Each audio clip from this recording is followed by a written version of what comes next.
بسم اللہ الرحمن الرحیم والصلاة والسلام علی رسولہ الکریم وعلی آلہ وصحبہ اجمعین، اما بعد۔ میرے محترم بھائیوں، بہنوں، بچوں، بچیوں، عزیزوں، جاننے والے، نہ جاننے والے، السلام علیکم ورحمۃ اللہ وبرکاتہ۔ کچھ دنوں سے میں قرآن سے اللہ کی پسندیدہ ہستیاں کون ہیں، کہ اللہ کس کو پسند کرتا ہے، ولی دوست کو کہتے ہیں۔ تو اللہ کا دوست کون ہے؟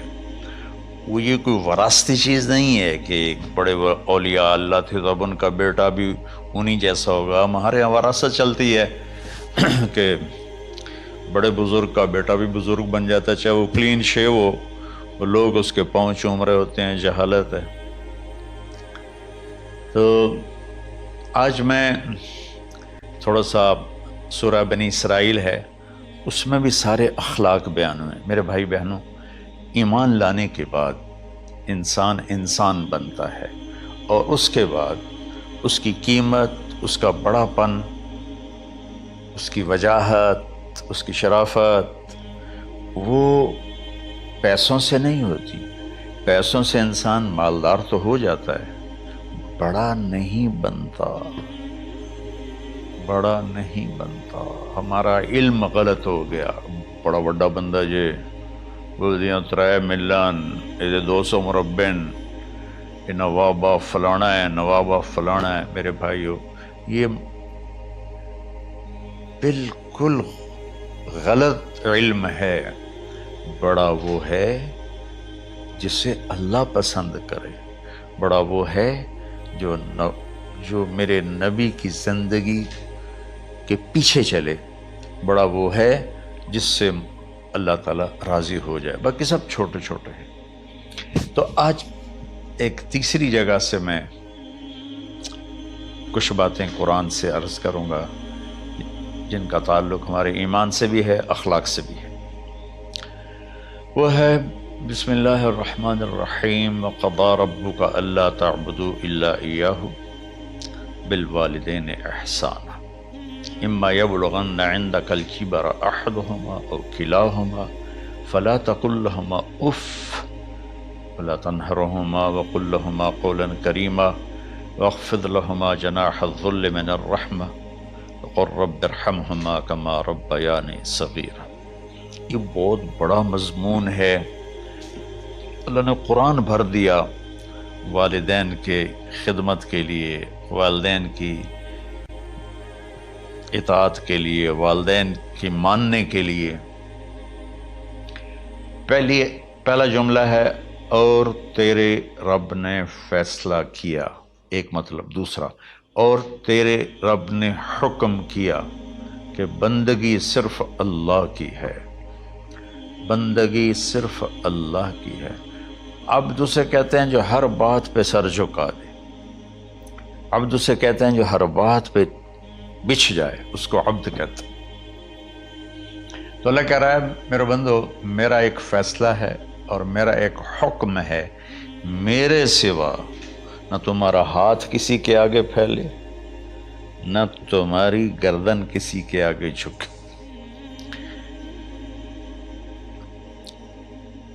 ایک دوسرے سے مدد لینا، اس کو ایک دوسرے کی تعاونوں میں آ جاتا۔ تعاونوا علی البر والتقوی، ایک دوسرے کا ساتھ دو، ایک دوسرے کی مدد کرو۔ میرے نبی قرضہ اٹھاتے تھے۔ میرے نبی جب انتقال ہوا تو آپ کی زرہ 9 وسق پر، وسق 5 من کا ہوتا ہے، تو وہ جو کے بدلے آپ نے زرہ رکھوائی تھی کہ جب میں تمہیں ادا کروں گا زرہ لے لوں گا، اور آپ کا انتقال ہو گیا، آپ زرہ اپنی واپس نہیں لے سکے۔ وہ چیزیں جن کا تعلق صرف اللہ کی ذات سے ہے اور کوئی نہیں کر سکتا، اس میں صرف اللہ کے آگے ہاتھ پھیلا، جیسے ہم کہتے ہیں مدد، نصرت۔ اللہ کہتا میں ہوں، الا ان نصر اللہ قریب، سنو میری مدد تمہارے قریب ہے۔ تو اللہ تعبدوا الا ایاہ، بس ایک چھوٹا سا جملہ اللہ نے یہاں کیا، چونکہ یہاں اللہ نے والدین اور اخلاق بتانے تھے تو اپنے لیے صرف ایک جملہ بولا، باقی باتیں بھی اللہ کے لیے ہیں، لیکن اللہ نے میری بندگی، اس بندگی سے مراد 5 وقت کی نماز نہیں ہے، حج، روزہ، زکوٰۃ نہیں ہے اس کی مراد، یہ ساری باتیں داخل ہیں، اور اس کے ساتھ 24 گھنٹے کی زندگی اللہ کی مرضی پر گزارو، نفع آئے تو شکر ادا کرو، نقصان ہو تو صبر کرو، برداشت کرو، پھر بھی شکر ادا کرو، کہ میرا رب یہ کہہ رہا ہے کہ میں نے صرف اللہ سے تعلق جوڑنا ہے۔ اللہ کے نبی نے اپنے چچا زاد بھائی عبداللہ بن عباس سے فرمایا کہ یا غلام، اے نوجوان، اسی کا بکلمات فاحفظہ، میں تمہیں چند باتوں کی وصیت کرتا ہوں، کیا؟ احفظ اللہ، احفظ اللہ یحفظک اللہ، یحفظک اللہ، اللہ کے اوامر کی حفاظت کر، اللہ تیری حفاظت کرے گا۔ احفظ اللہ تجدہ تجاہک، تو اللہ کے اوامر، اسلام، حلال حرام کی پہچان کر کے زندگی گزار تو اللہ کو ہر وقت تو اپنی مدد کے لیے تیار پائے گا۔ اور لمبی حدیث ہے، عشاء کی نماز کا وقت ہو رہا ہے، اس میں وہ جملہ جو اس میرے مضمون سے متعلق ہے، وَإِذَا سَأَلْتَ فَاسْأَلِ اللَّهِ، جب بھی مانگو اللہ سے مانگو، جب بھی مانگو اللہ سے مانگو، اللہ کے سوا کوئی دینے والا نہیں ہے، صرف اللہ ہے دینے کے لیے۔ وَإِذَا اسْتَعَنْتَ فَاسْتَعِنْ بِاللَّهِ، اور جب مدد کے لیے ہاتھ اٹھاؤ تو صرف اللہ کو پکارو، جب ضرورت حاجت کے لیے، مدد کے لیے ہاتھ اٹھاؤ تو اپنے اللہ کو پکارو۔ تو یہ حدیث کی بات بھی ہے اور یہ قرآن کی بات بھی ہے۔ اس کے بعد آگے اللہ کہتا ہے وَبِالْوَالِدَيْنِ إِحْسَانًا، اور اپنے والدین کے ساتھ احسان کرو۔ احسان کا کیا مطلب ہے؟ اللہ آگے اسی کی تشریح کر رہا ہے۔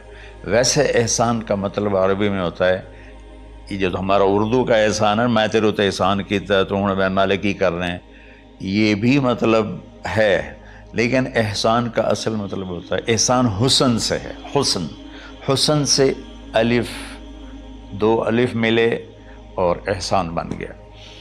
احسان کا مطلب ہوتا ہے کسی بھی کام کو جو دنیا کا ہے، دین کا ہے، اس سے انتہائی خوبصورت طریقے سے کرنا۔ جیسے کسی دلہن کا میک اپ ہوتا ہے نا، تو 5-6 گھنٹے 4 گھنٹے کے بعد وہ کہتی ہے، جو ہوتی ہے اس کا میک اپ کرنے والی، کہ جی بس یہ مکمل ہو گیا ہے اور اب اس سے آگے نہیں ہے۔ تو آخری اچھائی کی آخری انتہا پر پہنچ کے کام کرنے کو احسان کہتے ہیں۔ تو میرا اللہ کہہ رہا ہے، میرے بندو، اپنے والدین کے ساتھ وہ کرو کہ جو بھلائی کی، خدمت کی، ماننے کی آخری حد ہے۔ سبحان اللہ۔ وبالوالدین احسان، بالوالدین پہلے ہے، احسان بعد میں ہے۔ اللہ تعالیٰ نے باقی سب کو پیچھے کر کے فرمایا کہ دیکھو، خاص طور پہ ماں باپ کے ساتھ وہ رویہ کرو کہ ان کے دل سے دعائیں نکلیں۔ چند دن پہلے ایک والد یوں ہاتھ اٹھا کے کہہ رہا تھا اپنے بیٹے، اکلوتا بیٹا، میں منگنا اللہ کو لو، اللہ تینوں چاہ لوے۔ باپ بیٹے کے لیے یہ دعا مانگ رہا تھا اور بیٹا اکیلا ہے، یہ بد دعا باپ کر رہا تھا۔ تو بھائیو، ایسی اولاد نہ بنو جس ماں نے پیٹ میں 9 مہینے اٹھایا، پھر جننے کی تکلیف برداشت کی۔ ایک شخص آیا حضرت عبید بن عمیر کے پاس کہ حضرت، میں نے ماں کو اپنے کندھے پہ بٹھا کے پیدل حج کرایا ہے، مینا لے گیا، عرفات لے گیا، مزدلفہ، پھر مینا، پھر مکہ، تو کیا میں نے ماں کا حق ادا کر دیا؟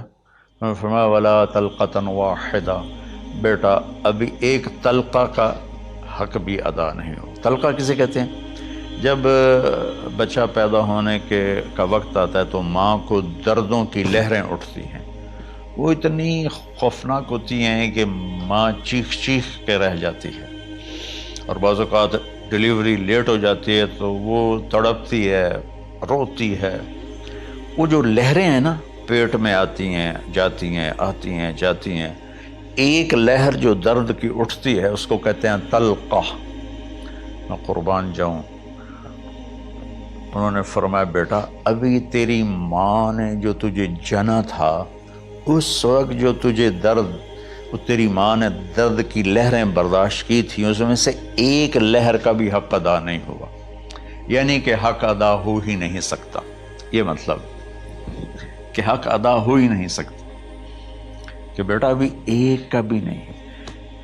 پھر حضرت عبداللہ بن عمر سے ایک شخص نے پوچھا کہ اچھا یہ جو آدمی تھا یہ خراسان، یہ ایران میں ہے اور افغانستان میں، یہاں سے ماں کو پیدل کندھے پہ بٹھا کے مکے پہنچا تھا، اندازہ لگا اس نے کتنی مشقت اٹھائی۔ اور عبید اللہ بن عمیر کہتے ہیں بیٹا ابھی ایک لہر کا حق ادا نہیں ہوا۔ یہی سوال حضرت عبداللہ بن عمر سے کیا ایک شخص نے کہ حضرت میں نے اپنی ماں کو حج کرایا ہے، سارا میں نے پیدل کرایا ہے اور کندھے پہ اٹھا کے کرایا ہے، تو کیا میں نے ماں کا حق ادا کر دیا؟ وَلَا زَفْرَةً وَاحِدًا وَلَا زَفْرَةً وَاحِدًا۔ کہ بیٹا تیری ماں نے تجھے پالتے ہوئے جو تھک تھک کے لمبے لمبے سانس لیے، ہوکے بھرے، ابھی ایک ہوکے کا حق بھی ادا نہیں ہوا، یعنی حق ادا ہو ہی نہیں سکتا۔ تو احسان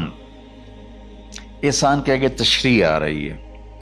تو آج میں صرف اتنی بات کروں گا کہ میرے بھائیوں، میری بہنوں، میرے بچوں، میری بچیوں، اللہ کے واسطے ماں باپ کو دکھ نہ دینا ورنہ اللہ بھی ناراض ہو جائے گا۔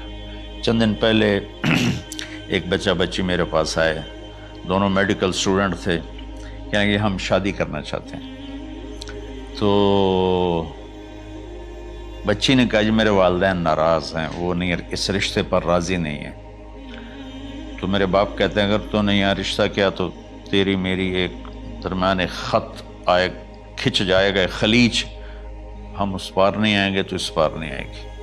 میں نے کہا بیٹی جس ماں نے تجھے 9 مہینے پیٹ میں پالا، 2 سال تجھے دودھ پلایا، تیری پوٹیاں پیشاب صاف کیا، تجھے پیمپر باندھے، تجھے اٹھ کے راتوں کو اپنی چھاتی سے دودھ پلایا، کیا اب اس کا اتنا بھی حق نہیں کہ تم اس کی رائے کا احترام کرو؟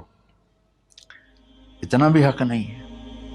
تو میں نے کہا بیٹا میری کوئی رائے نہیں ہے، تو اگر تیرے ماں باپ راضی ہیں تو بسم اللہ ضرور کر، اگر راضی نہیں ہے تو دیکھو موت تک تجھے ماں باپ کی دعا نہیں ملے گی، اور ماں باپ کی دعا نہ ملی تو کچھ بھی نہیں ملے گا۔ تو بھائیو دوستو، خاص طور پر آج کے کالج کے نوجوان بچے بچیاں یہ ماں باپ کے ساتھ بہت بدتمیزی کرتے ہیں، چونکہ اس میں والدین کا پہلا قصور ہے کہ انہوں نے ان کو دین نہیں سکھایا۔ بچپن میں انگلش میڈیم سکول، پھر او لیول، پھر اے لیول، تو انہیں کیا پتہ ماں کون ہے باپ کون ہے۔ ایک پرانی بات ہے، ایک شخص اپنے بیٹے کو لے کر آیا کہ یہ میرا بچہ ہے اور یہ فلاں جگہ شادی کرنا چاہتا ہے اور ہم میں سے کسی کی رائے نہیں ہے اور یہ مانتا نہیں ہے، اور اس کے ساتھ اس نے دھاڑے مار کے رونا شروع کیا۔ تو میں نے بچے کو دیکھا تو یوں کر کے بیٹھا تھا، اس کا باپ رو رہا ہے، ہچ کیوں تو ایسے بیٹھا ہو۔ تو مجھے اچانک خیال آیا، میں نے کہا شیخ صاحب اس کو کہاں پڑھایا تھا؟ کہا جی امریکن اسکول۔ اس کے بعد آسٹریلیا بھیجا تھا مزید تعلیم کے لیے۔ ان کے شیخ صاحب اس بچے کا کوئی قصور نہیں، آپ کا قصور ہے، اس کو تو پتہ ہی نہیں میری ماں کیا ہے میرا باپ کیا ہے۔ ایک ہماری تہذیب تھی وہ ختم ہو گئی ہے، اس میں علم نہیں بھی تھا تو ماں باپ کا۔ میں نے اپنی آنکھوں سے دیکھا، میں نے اپنے دادا کو دیکھا لیکن میں یاد نہیں، لیکن جو میرے دادا کے چھوٹے بھائی تھے ان کو میں سنبھلتا ہوں، ان کو میں نے دیکھا ہے، 3ری 4تھی جماعت تک میں تھا، 61 میں ان کا انتقال ہوا، میری 9 سال عمر تھی، تو 8 سال۔ ان کے بیٹے جوان تھے، اور ڈیرے میں جب وہ بیٹھتے تھے تو ان کے بچے ان کے سامنے نہیں بیٹھتے تھے، ان کی پیٹھ کے پیچھے بیٹھتے تھے۔ اتنا ادب، حالانکہ چاروں کے چاروں دین نہیں جانتے تھے، تہذیب تھی، ثقافت تھی، جو آج کی تہذیب نے ہم سے سب کچھ چھین لیا۔ اب بھی آپ جاؤ بیٹا تھر پارکر میں گیا ہوں 2-3 دفعہ، اور وہاں مسلمان نہیں، ہندو عورتیں جب گاڑی گزرتی ہے تو گھونگھٹ کو نیچے کر لیتی ہیں، اپنا چہرے کو فوراً چھپا لیتی ہیں۔ تو خیر بہرحال میں نے کہا شیخ صاحب اس بچے کا قصور نہیں، آپ کا قصور ہے۔ تو میرے بچوں، اپنے ماں باپ کو خوش کرو، راضی کرو، ان کا راضی ہونا اللہ کی رضا ہے۔ میں اس کی تفصیل انشاءاللہ آگے بتاؤں گا، آج میں صرف اتنا ہی میں نے تمہید باندھی ہے کہ ماں باپ کا کیا مقام ہے، ان کی کیا عزت ہے۔ ایک شخص آیا، یا رسول اللہ میرا باپ میرے پوچھے بغیر میرا مال خرچ کر لیتا ہے۔ آپ نے کہا بلاؤ، چونکہ بچے کا ذاتی مال اگر ہو تو شرع کے لحاظ سے باپ پوچھ کے استعمال کرے، بغیر پوچھے استعمال نہ کرے۔ جب اسے پتہ چلا کہ میرے بیٹے نے شکایت کی ہے، تو عرب کی شاعری تو مشہور تھی، انہیں دل میں کچھ اشعار پڑھے۔ جو آیا تو جبریل پہلے آ گئے، یا رسول اللہ، اللہ تعالیٰ کہہ رہے ہیں آپ اس سے پوچھیں وہ شعر بتاؤ جو تیرے کانوں نے تو نہیں سنے، تیرے دل میں آئے تھے اور اللہ نے سن لیے۔ تو اللہ کے نبی نے فرمایا بھائی تیرا انشاءاللہ کیس سنتے ہیں، لیکن پہلے وہ شعر سناؤ جو تم نے تو نہیں کہے زبان سے پر اللہ نے سن لیے ہیں۔ تو پھر اس نے وہ اشعار پڑھے، اور اس کے آگے کیا ہوا یہ میں انشاءاللہ اگلے کلپ میں بتاؤں گا کہ باپ کا کیا مقام ہے، ماں کا کیا مقام ہے۔ السلام علیکم ورحمۃ اللہ۔